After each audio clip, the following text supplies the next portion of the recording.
With Bob Groves, CEO North Asia of Edelman. Bob, can you provide some perspective on communicating in the Asia-Pacific region? Yeah, absolutely. Communicating in Asia-Pacific region, this is not necessarily understood by all. I think companies need to understand that Asia-Pacific is not a country. It's a region, and a region made up of many different countries which require different strategies and different approaches depending on that country. So, can you provide some examples of how there are differences between countries in the region? Yeah, for example, in China, the e-commerce environment is extremely advanced, and the use of WeChat as a tool for communications is incredible. It's way more advanced than anything that's being used in the West, be it North America or Europe or what have you.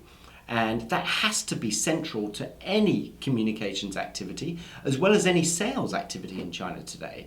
Whereas you look at other markets, let's say some of the Southeast Asian markets, and you can still rely on perhaps more traditional influencer engagement. Of course, neither communications through digital channels or influencer engagement in any market today is standalone. You've got to have a combination of different things.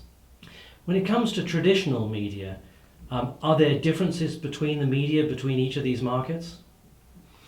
Yes, there are. There are some markets, differences between media or traditional media in some markets are that some are state-owned and some are not. So if you look at China again, for example, all the media are government employees, and they have a role to play which is different than, let's say, media in India. So if you look at the media in places like Singapore or China, their role is actually to help nation build, right? It's to get people to understand what the priorities are against a long-term plan. Whereas in places like India, perhaps it's more of the traditional view of the media, which is the fifth estate.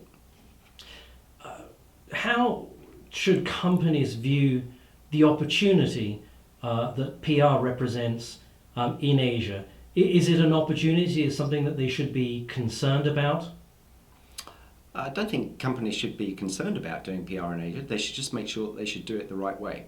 There are lots of companies, sad to say, that have some practices which wouldn't be considered ethical in other markets. So they might sort of pay for media when it's not claimed to be paid for. There have been scandals all over the region around that. And amazingly, some household names in the agency world have been caught in doing some of those things. So I think you have to vet the ethical and compliance processes of any partner that you engage with. Terrific, Bob. Thanks very much indeed. Thank you.